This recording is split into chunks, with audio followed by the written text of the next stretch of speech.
जय हिंद प्यारे साथियों। जैसा कि आप सभी लोग जानते हो, यूपीएससी परीक्षा के अंदर हमारा जो सेकंड पेपर होता है वो सी सेट का होता है। और सी सेट के अंदर आप लोगों को पता है कि मैथ का पोर्शन पूछा जाता है। ठीक है, तो उसी सी सेट को ध्यान में रखते हुए और बाकी के आपके एग्ज़ाम है, पीसीएस है, सीजीएल है, एसएससी है, रेलवे है और भी काफ़ी कॉम्पिटिटिव एग्ज़ाम है, उन सभी एग्ज़ाम को ध्यान में रखते हुए हम लोग प्रैक्टिस सेट स्टार्ट कर रहे हैं। ठीक है, और नंबर सिस्टम स्टार्ट करें सबसे पहले, क्योंकि हम लोगों ने सबसे पहले बेसिक जो पढ़ा वो नंबर सिस्टम यानी कि संख्या पद्धति के बारे में पढ़ा। उसी पे आधारित आज हम लोग यहाँ प्रैक्टिस क्वेश्चंस लगाएंगे। ठीक है, और सभी प्रश्नों को बड़े अच्छे तरीके से एक शॉर्ट मेथड के साथ में, एक ट्रिकी वे के साथ में हम लोग सॉल्व करते हुए आगे बढ़ेंगे। आपको पता है, और बिल्कुल यहाँ पे जो क्वेश्चंस का लेवल रहेगा बिल्कुल जीरो लेवल से रहेगा। ठीक है, बिल्कुल जीरो लेवल से और एक हाई लेवल तक हम क्वेश्चंस को सॉल्व करेंगे। इसमें हम लोग कुछ नए प्रश्न और कुछ विगत वर्षों में जो प्रश्न पूछे गए हैं उन सभी को इंक्लूड करके प्रैक्टिस सेट हम लोग लगाएंगे। ठीक है, तो देखिए सबसे पहला जो प्रश्न है, और नंबर सिस्टम में मैंने आप लोगों को बेसिक पढ़ा चुका हूं, पहले बेसिक समझना होगा, उसके बाद आप लोग प्रश्नों को लगाइए। ठीक है, तो पहले प्रश्न में कह रहा है निम्नलिखित में से कौन सा पूर्ण वर्ग का इकाई का अंक नहीं होगा। कौन सा पूर्ण वर्ग का इकाई का अंक नहीं होगा। Which of the following can not be the units digit of a perfect square, यानी कि जो पूर्ण वर्ग होगा उसका इकाई का अंक इनमें से कौन सा नहीं होगा। तो ऑप्शन हमको दिया इसने नंबर ए 4, 8, 9 और 6। आप लोगों को अब यहां एक बात याद रखनी है, परफेक्ट स्क्वायर की यहां बात कर रहा है। परफेक्ट स्क्वायर पूर्ण वर्ग की बात कर रहा है।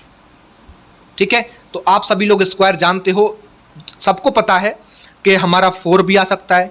हम 2 का करेंगे स्क्वायर तो 4 आएगा हमारा, जो नॉर्मल सी बात है। हम 3 का करेंगे तो हमारा 9 आ जाएगा, सिंपल सी बात है। 9 हमारा क्या आ जाएगा, परफेक्ट जो स्क्वायर है वो 9 यानी कि अंक आ जाएगा। 6 की बात करें तो 6 का कर लीजिए 36 यानी कि 6 भी आ रहा है। लेकिन 8 एक ऐसी संख्या है जो किसी भी स्क्वायर के यूनिट डिजिट या किसी भी अंक में नहीं आती है। इकाई के अंक की बात करें तो यूनिट डिजिट के स्थान पर, प्लेस पर जो है 8 हमारा कभी नहीं आता है। याद रखिएगा इस चीज़ को, लिख लीजिए नोट बना करके। यहाँ पे ये 4 संख्याएं ऐसी हैं जो किसी भी परफेक्ट स्क्वायर में नहीं आती हैं, उनके यूनिट डिजिट के स्थान पर नहीं आती हैं।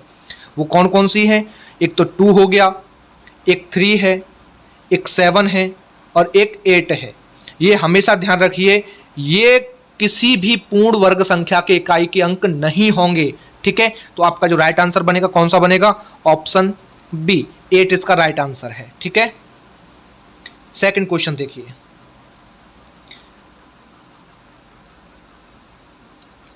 सेकंड क्वेश्चन में कह रहा है ये प्रथम, और ये आपका 2000 सीजीएल मेंस में पूछा गया है। 2017 में सीजीएल 2017 में ये मेंस में पूछा गया है, याद रखिएगा। ठीक है, कह रहा है कि प्रथम 111, कितनी 111 पूर्ण संख्याओं के योग का इकाई अंक क्या होगा, यानी कि what is the unit digit of the sum of first 111 whole numbers. ठीक है, प्रथम 111 पूर्ण संख्या। अब पूर्ण संख्या क्या होता है, आप लोगों को बेसिक पढ़ा चुका हूं मैं कि पूर्ण संख्या क्या होता है ना। आप लोगों ने पूर्ण संख्या पढ़ा होगा तो आप बता सकते हैं कि पूर्ण संख्या क्या होगा। अगर नहीं पढ़ा है तो वो आप लोगों को बेसिक पहले समझना होगा, उसके बाद ही आप लोग इन क्वेश्चंस को सॉल्व कर पाओगे। ठीक है, चलिए देखिए, पूर्ण संख्या सब लोग जानते हो नेचुरल नंबर होते हैं हमारे, और क्या होता है, होल नंबर्स होते हैं। नेचुरल नंबर जो होते हैं हमारे 1 से स्टार्ट होते हैं। अगर होल नंबर की बात करें तो होल नंबर हमारे 0 से स्टार्ट होते हैं। ठीक है, चलिए तो ध्यान रखिएगा, प्रथम 111 तो 0 + 1 + 2 + 3, यानी कि आगे कंटिन्यू करेंगे तो हमें कितने तक करना है, 111 तक। अब याद रखिएगा 111 कह रहा है, पहले 111 पूर्ण संख्या होल नंबर्स, तो हम यहाँ पे 111 नहीं बल्कि 110 लेंगे, क्योंकि हमारा इसमें 0 भी ऐड हो गया। 0 को ऐड करेंगे तो 111 हमारे इस तरीके से हो जाएंगे। एक फॉर्मूला होता है अब आपका n × n + 1/2, n × n + 1/2। ठीक है, तो यहाँ पे सीधे वैल्यू पुट अप कर दीजिए। अब n क्या है हमारा यहाँ पे 110, तो n की जगह पे 110 आ जाएगा हमारा। इंटू n + 1 करोगे यानी कि 110 + 1 करोगे तो 111 हो जाएगा। अपॉन 2, 2 से इसको कैंसिल कर दीजिए, कितने टाइम कैंसिल हुआ ये 55 टाइम। अब डायरेक्टली यहाँ पे इसका मल्टीप्लाई कर दीजिए 55 इंटू 111 तो इसका जब मल्टीप्लाई करेंगे तो ये हमारा कितना आ जाएगा, ये आ जाएगा हमारा 6105 हमारा यहाँ पे आ जाएगा। और इसका यूनिट डिजिट क्या है भैया 5, ठीक है, यूनिट डिजिट क्या है हमारा 5। तो राइट आंसर कौन सा बनेगा अपना, option C is right answer, ठीक है, 5 हमारा सही उत्तर होगा इसका, ठीक है। चलिए बढ़ते हैं आगे तीसरे प्रश्न पर। तीसरे क्वेश्चन में कह रहा है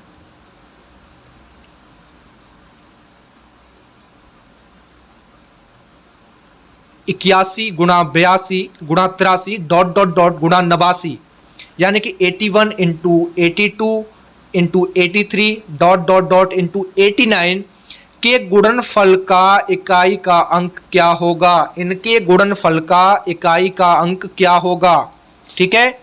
देखिए हमेशा याद रखिए एक चीज को, मैंने आप लोगों को बताया था जब ऑड और इवन नंबर मैंने आप लोगों को पढ़ाए थे कि जहां 5 का मल्टीप्लाई हमारा इवन से होगा, 5 का मल्टीप्लाई हमारा इवन से होगा तो हमेशा वहां जो यूनिट डिजिट आएगा वो 0 आएगा। कितना आएगा, 0 यूनिट डिजिट, ठीक है, याद रखिए, नोट बना के लिख लीजिए इसको भी।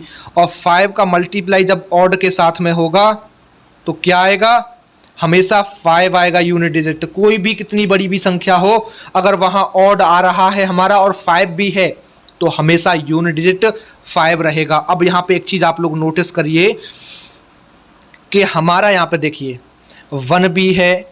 अब मैंने आपको बताया ना कि इधर देखिए हमारा 8 और 5 और 2 आ रहा है भाई, 81 हो गया, इंटू 82 करेंगे, इंटू 83 करेंगे, into 84, into 85 dash dot dot dot 89 तक हम लोग पहुंचे। आप लोग यहाँ देखिए कि 2 आ रहा है, इधर क्या आ रहा है अपना 5 आ रहा है, और 5 इंटू 2 करेंगे तो कितना हो जाएगा 10, यानी कि 0। अब 0 का मल्टीप्लाई समझ रहे हो, 5 इंटू 2 कितना हुआ, 5 इंटू 2 कितना हुआ 0 हुआ। और 0 का मल्टीप्लाई अब आप किसी भी संख्या में कर लीजिए, 3 में कर लीजिए, 4 में कर लीजिए, 9 में कर लीजिए, 1 में कर लीजिए, क्या आएगा 0 ही यूनिट डिजिट आएगा, ठीक है। तो राइट आंसर अपना कौन सा बन जाएगा इधर, option A is right answer, ठीक है। चलिए अगला प्रश्न देखिए, 4th क्वेश्चन में क्या कह रहा है। और ये 4th क्वेश्चन जो है आप लोगों का, ये भी CGL 2014 मेंस में पूछा गया प्रश्न है, ठीक है। आपका CGL 2014 में मेंस परीक्षा में ये प्रश्न पूछा गया है कि 167 गुणा 2183 गुणा 497 गुणा 839 गुणा 235 गुणा 111 गुणा 1039 गुणा 251 गुणा 563, इनके गुणनफल का इकाई का अंक क्या होगा। जस्ट अभी लास्ट क्वेश्चन मैंने आप लोगों को करवाया कि जैसे कि हमारा 5 का मल्टीप्लाई अगर इवन के साथ में होता है, सम संख्या के साथ में होता है, तो यूनिट डिजिट क्या आएगी हमारी, इकाई का अंक क्या आएगा 0। अगर 5 का ऑड के साथ करते हैं तो 5 आएगा, ठीक है, क्या आएगा 5 आएगा। तो यहाँ आप देख लीजिए, यहाँ एक चीज पे गौर करिए आप लोग, देखिए 7 3 7 9 5 1 9 1 3, यानी कि सभी नंबर्स हमारे कैसे हैं, ऑड हैं, ठीक है। अब 5 है, 5 का किसी एक संख्या में मल्टीप्लाई आप कर लीजिए। अब जैसे कि समझिए 3 का मल्टीप्लाई हमने 1 में कर लिया, 3 आ गया, 9 में किया 1 का 9 आ गया, 1 में किया 9 आ गया। अब 9 का 5 में किया तो 45 यानी कि 5 हो गया, 5 का 9 में कर लीजिए 45 आएगा, फिर 5 हो गया, 5 का 7 में कर लीजिए 35 हो गया, फिर 5 हो गया, यानी कि आंसर जो आएगा आपका 5 आएगा, यूनिट डिजिट क्या आएगा 5। Right answer option B is correct answer, ठीक है। अच्छे से समझ में आ गया होगा आप लोगों को। इस तरीके का कोई प्रश्न बनता है तो आप आसानी से उसको सॉल्व कर सकते हैं, ठीक है। चलिए अगला 5वां प्रश्न देखिए। 5वें क्वेश्चन में कह रहा है कि 2 की पावर 51 का इकाई का अंक क्या होगा। 2 की पावर 51 का इकाई का अंक क्या होगा। ठीक है, तो देखिए 2 की पावर 51, 2 की पावर 51 यहाँ इसने हमको दिया हुआ है। और आप लोगों को मैंने एक चीज़ पढ़ाई थी, आप लोगों को याद हो तो, मैंने यूनिट डिजिट, मैंने आपको 2, 3 और 7 और 8 के जब इकाई के अंक पढ़ाए थे कि इनके इकाई अंक क्या होंगे, तो मैंने जब आपको 2 का पढ़ाया था, 2 का बेसिक जब समझाया था कि 2 की पावर यदि 1 होगी तो हमारा यूनिट डिजिट 2 आएगा, अगर 2 की पावर 2 होगी तो हमारा कितना आएगा 4 आएगा, 2 की पावर अगर 3 है हमारी तो कितना आएगा 8 आएगा, अगर 2 की पावर 4 है तो कितना आएगा 6 आएगा, अगर 2 की पावर 5 हो जाती है तब कितना आएगा, तब हमारा 2 आ जाएगा, और 2 की पावर 6 पर कितना हो जाएगा 4। यानी कि यहाँ याद रखिए जो 4 की साइक्लिसिटी जो बन रही है, 4 की साइक्लिसिटी बन रही है यहाँ। ठीक है, यानी कि ये पैटर्न रिपीट हो रहा है। ठीक है ना, ये पैटर्न जो है फॉलो होगा हमारा 4 के बाद, मतलब रिपीट होंगी 4 क्रम के बाद जो है ये पैटर्न दोबारा से फॉलो हो जाएगा। और मान लीजिए किसी पावर को 4 से डिवाइड करते हैं तो जो रिमाइंडर आता है उसी को पावर लगा करके यूनिट डिजिट निकालते हैं हम लोग। समझिए यहाँ पे इस क्वेश्चन को। तो हम यहाँ पे साइक्लिसिटी जो है वो 4 की, यानी कि 4 बार रिपीट हो रहा है। अब यहाँ सिंपल सा हम क्या करेंगे कि हम यहाँ से इस पावर को उठाएंगे, पावर कितनी है 51, इसमें डिवाइड कर दीजिए 4 का डायरेक्टली, सीधे के सीधे। अब जब इसमें 4 का डिवाइड अगर हम करेंगे 51 में तो रिमाइंडर कितना आ जाएगा 3 आ जाएगा, रिमाइंडर शेष फल। क्यों आ जाएगा, क्योंकि काट लीजिए यहाँ पे 4 से 1 टाइम गया और 4 2 जा 8 और 8 माइनस 3 11, सॉरी 3 आ गया, रिमाइंडर 3 आ गया। तो मैंने बताया था कि जो रिमाइंडर आता है, क्या आता है, जो रिमाइंडर आता है, ठीक है, उसी को पावर लगा करके यूनिट डिजिट निकालते हैं। तो हमारे पास 2 है और 2 की पावर कितनी हो जाएगी अब 3, निकाल दीजिए कितना आ गया 8 आ गया। तो 8 अपना क्या हो जाएगा यूनिट डिजिट हो जाएगा। ठीक है, राइट आंसर कौन सा बन जाएगा, ऑप्शन बी बन जाएगा। ठीक है, चलिए अगला प्रश्न देखते हैं। अगले प्रश्न में क्या कह रहा है ये, अगले प्रश्न में कह रहा है कि संख्या 30 की पावर 2928 का सबसे दायां गैर शून्य अंक क्या होगा। यानी कि the right most non zero digit of the number 30 की पावर 2928। यहां पे अब सिंपल सी चीज मैंने फिर आप लोगों को बताया था 2, 3 और मैंने आप लोगों को 7 और 8 इनके जो बताए थे, मैंने यूनिट डिजिट बताए थे कैसे निकालते हैं। तो वो अब यहाँ समझ लीजिए, क्योंकि 8 के में भी जो वही पैटर्न रिपीट होता है एवरी 4 टर्म्स के बाद में। तो साइक्लिसिटी यहाँ पे कितने की आएगी 4 की आएगी। तो हमारी पावर कितनी है 2928। ठीक है, तो यहाँ हम लास्ट के 2 अंक उठाएंगे और इसमें डिवाइड कर देंगे 4 का डायरेक्टली। ठीक है, डिवाइड किया हमने तो कितना रिमाइंडर आया 0 आया, क्योंकि 7 4 जा 28। अब 0 आया तो हम क्या करेंगे, कुछ भी नहीं करेंगे, 3 है अपने पास ये वाला, इस 3 को उठाइए और पावर लगा दीजिए इस 4 को, पावर 4 लगा दीजिए। अब करिए इसका मल्टीप्लाई कितना हो जाएगा भाई, 3 टाइम 4 है, 4 टाइम 3 है सॉरी, तो 3 3 जा 9, 9 3 जा 27। अब 27 है, देखिए 7 का 3 में कर दीजिए डायरेक्टली, तो 21 कितना आया 21, तो 1 यानी कि 21 है, तो यहाँ पे 1 जो आएगा वो आपका यूनिट डिजिट बन जाएगा। ठीक है, तो राइट इज आंसर है आपका 1। ठीक है, 1 आपका राइट आंसर हो जाएगा। अगला प्रश्न देखिए, 7वां क्वेश्चन क्या कह रहा है। 7वें क्वेश्चन में ये कह रहा है कि 5 की पावर 3 इंटू 2 की पावर 1001 का 1000वें स्थान का अंक ज्ञात करो। कौन सा 1000वें, यानी कि find the digit in the 1000th position of 5 की पावर 3 इंटू 2 की पावर 1001। आइए देखिए इसको कैसे सॉल्व करेंगे। देखिए 5 की पावर 3 है इंटू 2 की पावर 1001, इसको तोड़ लीजिए टुकड़ों में। तो हम कैसे तोड़ सकते हैं इसको, 5 की पावर 3 को ऐसे रहने दीजिए, अब 2 की पावर इसको तोड़ लीजिए। हम लिख सकते हैं ना इस तरीके से कि 2 की पावर 3 इंटू 2 की पावर 998 प्लस 3 करेंगे तो 1001 हो जाएगा। ठीक है, अब यहाँ हम सिंपल सा लॉजिक क्या लगाएंगे कि इसको उठाइए 98 को, 98 में 4 का डिवाइड कर दो डायरेक्टली, तो रिमाइंडर कितना आ जाएगा, 2 आ जाएगा।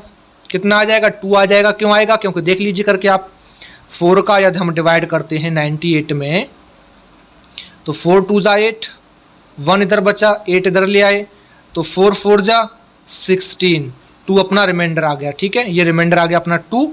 अब देखिए यहाँ पे भाई, ये कितना है आपका 5 की पावर 3, यानी कि 5 का अगर हम क्यूब करेंगे तो कितना आ जाएगा 125 इंटू 2 की पावर 3, यानी कितना हो गया 8 हो गया।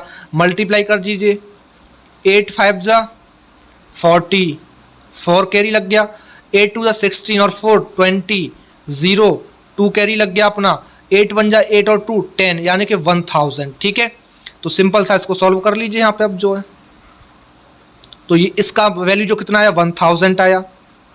अब देखिए ये जो 2 बचा, इसका तो हमने कैलकुलेशन कर लिया क्योंकि रिमाइंडर 2 आ गया, तो अब इस 2 की पावर कितनी लग जाएगी हमारी, 2 लग जाएगी। ठीक है, कर दीजिए सॉल्व सिंपल सा। 2 2 जा कितना होता है 4 होता है, कितना होता है 4 होता है। ठीक है, 4। अब ये कह रहा है कि 1000वें स्थान का, किसका 1000वें स्थान का, तो सिंपल सी बात है भाई 4, देखिए 1000 इंटू 2 2 जा 4, मल्टीप्लाई किया कितना आया 4000। अब पूछ रहा है कि 1000वें स्थान का, तो 1000वें स्थान पर क्या है हमारा 4 है, तो ऑप्शन बी आपका राइट आंसर बन जाएगा, 4 इज करेक्ट आंसर। ठीक है, चलिए अगला प्रश्न देखिए 8वां। 8वें में क्या कह रहा है, 8वां क्वेश्चन है कि 2153 की पावर 167 इंटू 8267 की पावर 153 के गुणनफल का इकाई का अंक क्या होगा। गुणनफल के इकाई का अंक क्या होगा।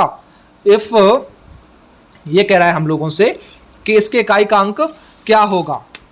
ठीक है ना, इकाई का अंक पूछ रहा है, the digit in units place of the product 2153 की पावर 167 इंटू 8267 की पावर 153 इज। ठीक है, देखिए सिंपल सा लॉजिक लगा, ये वही मैंने जो बताया था आप लोगों को। ठीक है, यहां इसको हम कैंसिल कर देंगे पूरा का पूरा, इसको पूरा कैंसिल कीजिए, 215 215 को कैंसिल यहां कीजिए, 826 को यहां कैंसिल कीजिए, तो हमारे पास क्या बचता है अब यहाँ पे 3 की पावर 167 और इंटू इधर क्या बचता है हमारा 7 की पावर 153। करेक्ट। अब देखिए इनकी जो पावर है उस पावर में डिवाइड कर दीजिए 4 का। अब जब पावर में डिवाइड करेंगे हम लोग यहाँ पे, तो देखिए 167 में 4 का डिवाइड कर दीजिए पहले, तो 4 4 जा 16, 7 4 1 जा 4, रिमाइंडर कितना आया 3 आया।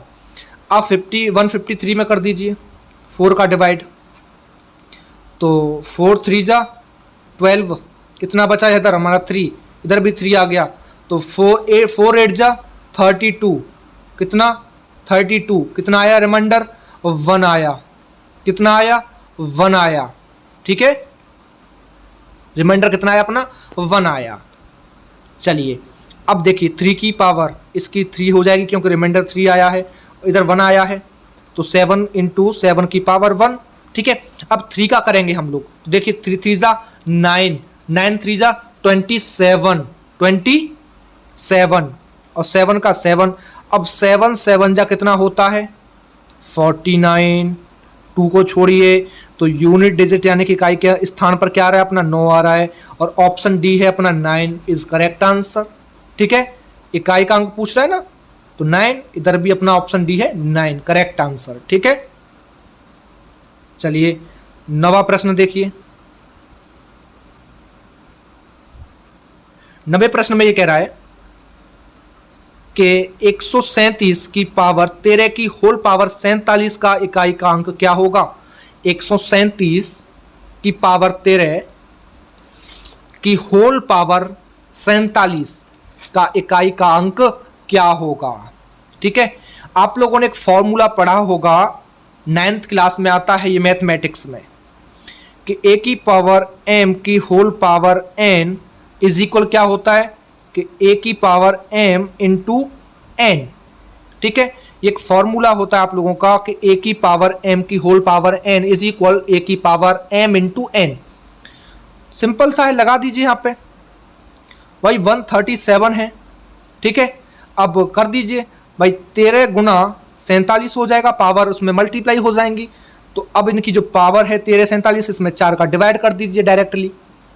इस 13 को यहाँ कैंसिल कीजिए, हमारे पास केवल 7 बचा हुआ है। याद रखिए इस चीज़ को। यहाँ पे जब 4 का डिवाइड 13 में करेंगे तो कितना रिमाइंडर बचेगा, 12। इधर 1 बचा और 47 में किया 4 का डिवाइड, तो 4 बन जा 4, 7 आ गया, 4 बन जा 4, 3 बचा इधर रिमाइंडर। तो 1 और 3 हमारे रिमाइंडर आ गए। क्या आ गए? रिमाइंडर आ गए, ठीक है। अब देखिए जब 1 और 3 रिमाइंडर आ गए, सिंपल सी बात है, 1 और 3 जब रिमाइंडर आ गए तो इनका डायरेक्टली मल्टीप्लाई कर दो। 3 1 3 जा कितना हो गया? 3 हो गया। यही आपका यूनिट डिजिट बन जाएगा। अगर आप लगाना चाहो तो पावर पर भी लगा सकते हो, ठीक है ना। पावर पर भी लगा सकते हो कि 7 की पावर क्या 1, कितना आया 7, और 7 की पावर 3, यानी कि 7 7 जा 49, 9 7 जा 63, तो ये 3 हो जाएगा, ठीक है। इस तरीके से आप लोगों का ये आ जाएगा 3। राइट आंसर आपका ऑप्शन बी करेक्ट आंसर, ठीक है। 10th क्वेश्चन देखिए लास्ट, और ये भी क्वेश्चन आपका CDS 2019 में पूछा गया प्रश्न है, CDS के एग्जाम में, ठीक है। कि 3 की पावर 98 माइनस 3 की पावर 89 से निरूपित संख्या के इकाई के स्थान पर कौन सा अंक होगा? कौन सा अंक होगा? सॉरी यहाँ मैंने ऑप्शन नहीं दिया आप लोगों को, ऑप्शन लगा लीजिए आप जो इधर 3, और बी लगा लीजिए आप 6, और सी ऑप्शन में लगाइए आप 7, और डी ऑप्शन में लगा दीजिए आप 9, ठीक है। तो देखिए भाई 3 की पावर 98 माइनस 3 की पावर 89 डिवाइड कर दीजिए डायरेक्टली। मैंने बताया था इधर भी 4 का डिवाइड, इधर भी 4 का डिवाइड, तो आपका जो रिमाइंडर आएगा भैया वो कितना आएगा? अगर 4 का डिवाइड हम इसमें करते हैं तो आपका रिमाइंडर हम पहले एक बार सॉल्व कर चुके हैं कि 4 रिमाइंडर आएगा इसका। कितना आएगा? 4 रिमाइंडर आएगा, सॉरी 2 रिमाइंडर आएगा इसका, ठीक है। और 89 में अगर हम डिवाइड करते हैं तो हमारा रिमाइंडर कितना आएगा? कितना आएगा रिमाइंडर? 1 आएगा, ठीक है, 1 आएगा। अब देखिए तो 3 की पावर 2 माइनस 3 की पावर 1, तो 3 3 9 होता है भैया, और 3 1 जा 3 होता है, तो 9 माइनस 3 इज इक्वल 6, और ऑप्शन बी आपके पास है 6 is correct answer, right answer, ठीक है। तो इस तरीके से हम इसको भी सॉल्व कर चुके हैं, और उम्मीद करता हूं कि सभी क्वेश्चंस आप लोगों को अच्छे तरीके से समझ में आ गए होंगे। ये 10 प्रश्न है, इसी तरीके से हम लोग जो है आगे भी नंबर सिस्टम से प्रैक्टिस सेटों को लगाएंगे, ठीक है। अपना लेवल जो है आगे धीरे धीरे करके बढ़ाते हुए चलेंगे, ठीक है। और एक एक चैप्टर में लगभग 100 से 200 प्रश्न हम लोग करते हुए आगे प्रत्येक चैप्टर को कंप्लीट करेंगे, ठीक है। तो चलिए सभी को बेस्ट ऑफ लक, मिलते हैं अगले प्रैक्टिस सेट में। धन्यवाद।